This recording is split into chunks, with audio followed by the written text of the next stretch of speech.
Connecticut is often seen as a pricey state, but many towns still offer an affordable lifestyle. With lower housing costs, easy access to nature, and welcoming communities, you can enjoy everything Connecticut has to offer without overspending.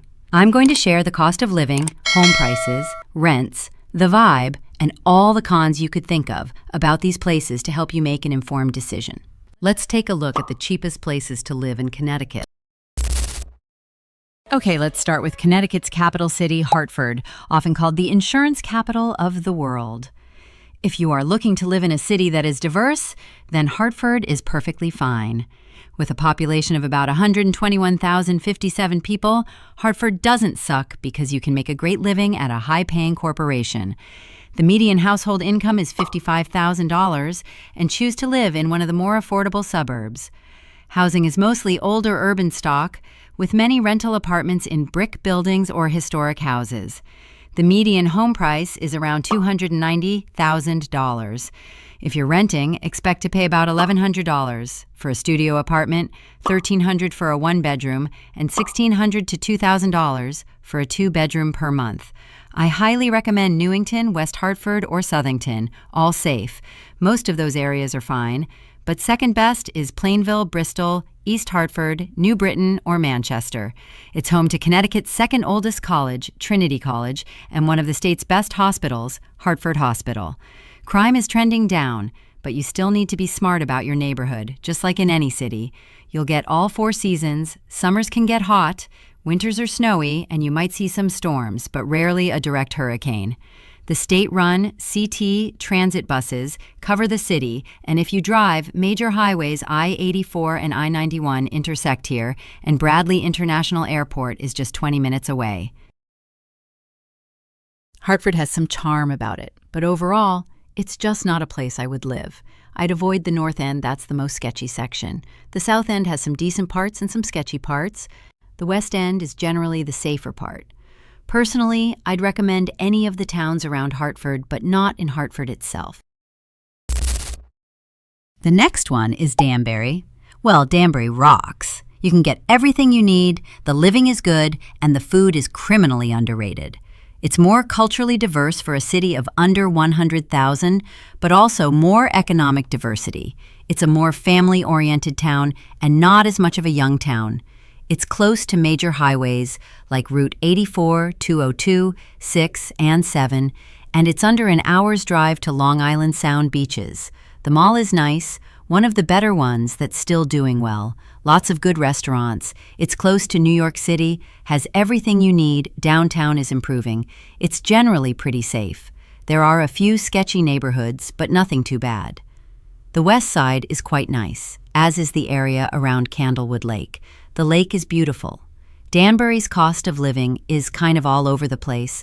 It's 6% higher than the national average, not cheap but affordable compared to lower Fairfield County, Stamford, and Norwalk. Rents are definitely above average for Connecticut. The average rent is $2,343, but you can expect to pay as little as $2,000 or as much as $3,200. If looking for three-bedroom apartments, they're all around $2,800 plus. The average home value is $470,000, with prices ranging to $5 million. Heads up, finding housing will be a challenge. The market in northern Fairfield County is insane. My only issue with Danbury is that the traffic has become pretty bad, but that seems to be everywhere. Overall, I think it's a very nice place to live.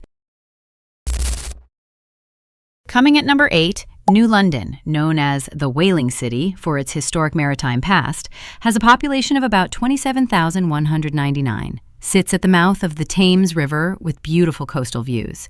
What makes New London unique is that it has the feel of a much larger city, but a much lower crime rate. Good food in downtown and good nightlife here. It's safer than Hartford, New Haven, and Bridgeport. It's a nice central location for eastern Connecticut, though. Mystic, Norwich, and Stonington, the casinos are all a short drive away. The job market is in tourism from places like Connecticut College and the Coast Guard Academy. You get warm summers, perfect for the beach, and chilly winters with some snow. Well, New London County is more like a collection of suburban towns surrounded by rural land. I would say it's an exurb. The median household income is about $60,000, and the cost of living is 4.5% lower than Connecticut's average. What about housing? Many houses are older, with charming Victorian or colonial styles, but some may need updates. Newer apartments downtown are well-maintained, often with waterfront views. The median home price is around $300,000. Average rents for studios are about $1,400 and two-bedroom apartments for $1,700 to $2,000 per month. Look by Ocean Beach or the Montauk area, though it can get crowded in the summer. It's great, but has some rough spots. It's Connecticut. Even the bad parts of New London and Norwich really aren't bad. Good alternatives are Waterford and Niantic, both great towns with close access to New London amenities. A heads up, though, some say the public schools have issues, so families often look at other options. If living in cities makes you uncomfortable, you'll be happier in any of the surrounding towns. Montville, Waterford, Groton, and Stonington were all actually once part of New London, before colonial settlers divided them up into smaller pieces. Your commute time will be so short that it really won't matter which town you ultimately choose. Next on my list is Meriden, known as the Silver City for its history in silver manufacturing. For the most part, Meriden has a small-town feel. Meriden, in general, is a fine place to live, with a population of about 60,332. Located halfway between Hartford and New Haven, it's a great spot for those who want city access without the high price tag. Its cost of living is about 5% higher than the U.S. average, but 9% lower than Connecticut's average. And there's not a lot to do if you don't like hiking or walking trails. The parks are nice and well kept. Most neighborhoods outside the downtown area are pretty quiet and average. Just like anywhere, there are good parts of town and bad parts. The areas near the Cheshire side and the far east end towards Middlefield and Wallingford, basically all the outskirts. And Southington can be decent. The center of town is not good. Take a drive around the downtown area, and it's a different experience. Many homes are older, built in the 1960s, but well-maintained, especially in quieter neighborhoods like South Meriden or near Hubbard Park. Average rent is $1,100 for a one-bedroom and $1,500 for a two-bedroom apartment. The median home price is $300,000. The median household income is around $67,000. It's good for commuters. Connecticut Rail Hartford Line and Amtrak connect you to Hartford, New Haven, and even New York City. The job market is stable, led by the Mid-State Medical Center, and you'll get warm summers and cold, snowy winters. Overall, Meriden is fine. I think problems come when raising children's school system has a bad rep. Otherwise, it was totally fine. And South Meriden is definitely a different vibe from the rest of the city. So much so, I believe there have been movements to try and make it a separate town. South Meriden certainly has a distinct feel, and Hanover is very much a part of that area. I wouldn't hesitate to live there. Up next, we have Hardware City for its manufacturing history. I think New Britain is a cool town. It's just about as good as West Hartford, Newington, or Bristol. There's a large Polish and Puerto Rican community there, and it's home to about 74,000 people. It's a mid-sized city with a small-town feel. It's central, rarely has traffic, unlike Hartford, has a young feel to it, has lots of cultural things to do, and is affordable. It actually has some really nice areas. There are a couple of great breweries, Alvarium and 5 churches.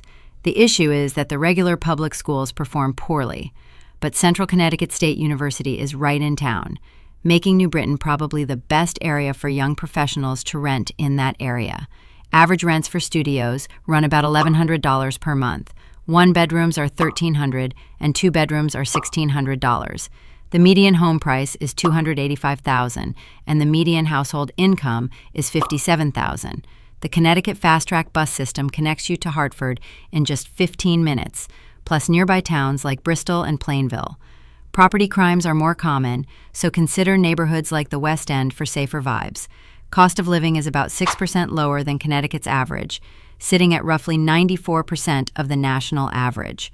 Overall, it's a diverse city, great parks, good food, beautiful neighborhoods, great community, not much for a nightlife, but it's getting better. Everyone has different standards, but I'd say go for it. You will survive. It's not that bad. Next one is Bristol. Often called Mum City for its famous Chrysanthemum Festival, it's one of the best mid-sized cities with about 60,800 residents. It's pretty nice, but not terribly exciting. Located just 20 miles from Hartford, most amenities are within 10 minutes drive from almost anywhere in town. It's convenient to everything, plenty of business, and centrally located. The city is home to ESPN and Bristol Hospital. Its cost of living is about 10% lower than Connecticut's average, but taxes are relatively expensive. The median household income is $80,000. There are a lot of strip malls, good parks, and a couple of small museums, and a minor league baseball team.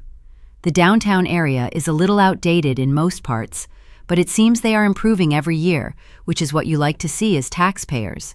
The schools can be decent. Bristol Central and Bristol Eastern high schools have solid graduation rates of about 90%.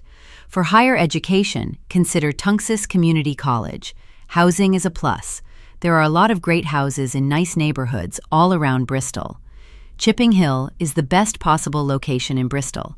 If you can't find housing there, then up towards the Wolcott town line is the way to go. There's some solid and more affordable housing in Forestville, too. The rest of the city is pretty hit or miss.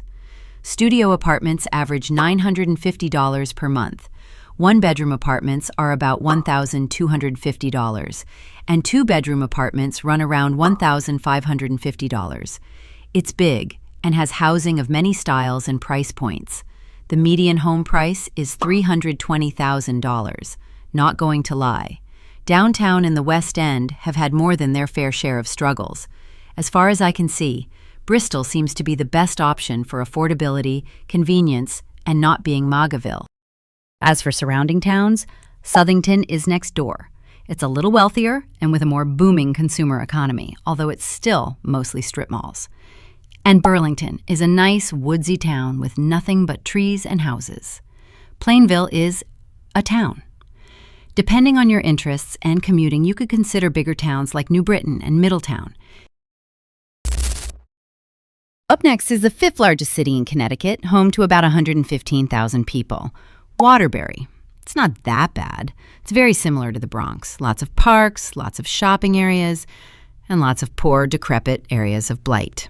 The Connecticut Transit bus system connects the city to nearby towns like Naugatuck and Wolcott. Hartford is about 25 miles away. Basically, it's a shorter commute, and good living conditions surround Waterbury in the suburbs, but no real nightlife. It's a bustling yet affordable urban hub in New Haven County. The rule with Waterbury is to avoid any street named after a tree, like willow, oak, cherry. Here are some areas to avoid, like the North End and the South End. All around the mall and behind it can get pretty rough. However, safer neighborhoods, such as the Bunker Hill and Town Plot near Holy Cross High School, are pretty quiet. Highland Avenue, Town Plot areas are okay. The median home price here is $280,000. Median household income is $51,642. Average rents are $900 for a studio, $1,300 for a one-bedroom, and $1,600 for a two-bedroom per month. It's still fairly safe, but about 20.3% of families live in poverty. Coming at number 3 is Torrington. It's the largest city in Litchfield County and the cultural heart of this region, with a population of about 35,550. I would say it's a small, dying city. Other than that, it is a perfectly safe place to live and is surrounded by woods if you are into that. Lots of live music, open mics, and casual hangouts for creatives. People are publishing a local zine from there. It's post-industrial, but much nicer than a city like Waterbury. It's right next to nice towns like Thomaston, Winsted, and Canaan. The town is riddled with substance use and crime. Still, lots of really great people live in Torrington, but it's pretty rough and downtrodden, with a total crime rate of 1.11%. Violent crime is just 0.05%, and property crime. The cost of living is 3% below the national average and 16% less than Connecticut's average. Rent is affordable, around $950 per month for a studio apartment, $1,100 for a one-bedroom, and $1,500 for a two-bedroom. The median home price is about $270,000. The median household income is around $66,000. A friend told me he feels nice and safe, but some say the schools aren't the best. I really think it gets a bad rap, and it seems like it's getting better. I love their downtown. The restaurants are really good. The Warner Theater is really cool, and Tyrus Target usually has more stuff in stock. Second place on the list is the Rose of New England, Norwich, and population of about 40,396 enjoys affordable living with a small city vibe. And it has a lot of support for the arts, community events, and great food.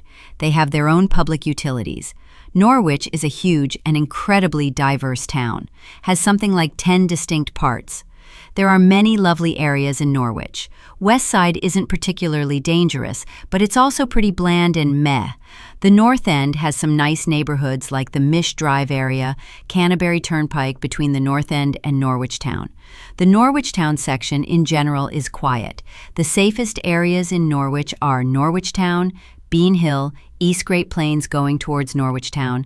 The hospital are Harland Road, Canterbury Turnpike, Old Canterbury.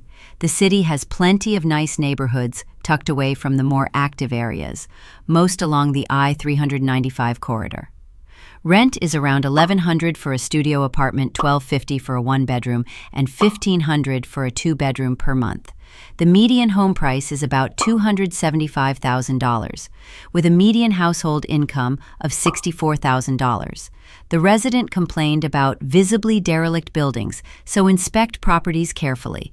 I would recommend staying on the outskirts, away from downtown as much as possible. Route 82 between I-395 and the Thames River downtown has 15 traffic lights, and I would never buy a place where I had to drive on that road regularly. A quiet option would be the neighboring town of Canterbury. Norwich has a large police department that diligently patrols the city, so there really is no specific reason to feel unsafe in my opinion. There is a decent bus system run by the Southeast Area Transit District, or SEAT. Bacchus Hospital is a major employer. The unemployment rate is around 7%, a bit higher than the national. It's home to Three Rivers Community College, but their schools aren't the best if that's a consideration. There's a very high population of unhoused people in Norwich, which can be jarring if you're not used to it. At last we have Thread City. Willimantic, known for its historic Thread City Crossing Bridge and the Wyndham Textile Mills and History Museum. Willimantic offers a unique blend of small-town charm. I love Willimantic. You've got amazing food on Main Street, close to a lot of things. It's a historic mill town with a small-town feel, located in Wyndham County, and is home to Eastern Connecticut State University. The elementary school was awarded Connecticut's Elementary School of the Year. It's a peaceful, perfect, family-friendly town. The community itself is great, lots of friendly and engaging people, but it can be unsafe at night, like West Ave, Milk Street, Pearl Street, and Chapman Street are areas I'd typically avoid walking alone at night. Most of the neighborhoods are safe, and those places I mentioned are easily avoidable when going about your day. Parts of it are pretty, but it's not a quaint little New England town. It's mostly blue-collar, maybe kind of hippie, but it's safe and a fun place to be. It's served by the Wyndham Region Transit District, offering local bus routes. Major employers include Eastern Connecticut State University, Wyndham Hospital, and local schools. Its cost of living is 11.1% lower than Connecticut's average. Average rent for studios is about $955 per month, one-bedroom apartments $1,150, and two-bedroom apartments run around $1,450. The median home price is $273,000.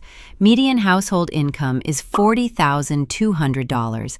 As for points of interest, the garden on the bridge is always a pleasant walk, and Tacos La Rosa has some of the best Mexican food in the state, albeit pricey.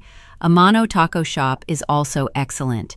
Main Street in Willimantic has plenty of good restaurants. There's also a food co-op. Honestly, Willimantic is probably my favorite town in Connecticut, so that might be good luck for you. Affordable living in Connecticut isn't just a dream. It's a reality in these towns and cities. It's a budget-friendly spot waiting for you. Thanks for watching, and see you in the next one.